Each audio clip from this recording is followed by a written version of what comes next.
Hello and welcome back friends. ये video उनके लिए है जो खुद एक एनआरआई हैं पर इंडियन इनकम अर्न कर रहे हैं। फॉर्म 10F और नोटिसेस, इन वर्ड्स को ध्यान से सुनिए।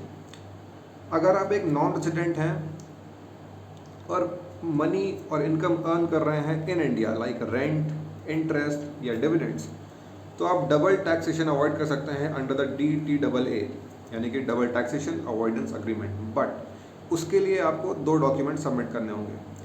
टैक्स रेजिडेंसी सर्टिफिकेट यानी कि TRC for your country and form 10F, a simple declaration with basic information.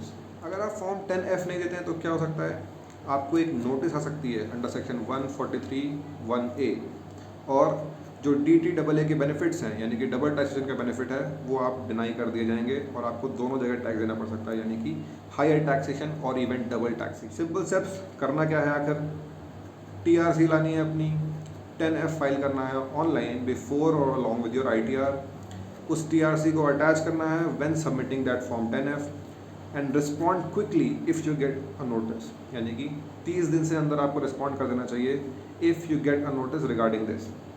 और अगर आपने मिस कर दिया है तो आप फॉर्म सबमिट कर सकते हैं 10F and ask for ITR reprocessing या फिर रेक्टिफिकेशन। अब फॉर्म 10F मांगता क्या है, जिसकी 1 ईयर वैलिडिटी होती है। इसमें आपका नेम, स्टेटस यानी कि आप इंडिविजुअल हैं, फर्म है, country, tax ID, address, nationality and period of stay.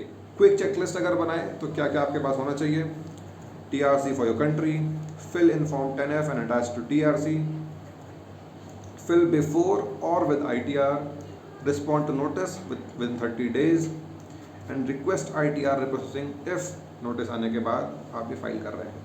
So that's all for today guys। ऐसे ही और इन्फॉर्मेटिव वीडियोस के लिए हमारे साथ जुड़े रहिए on advice brain. Thank you very much.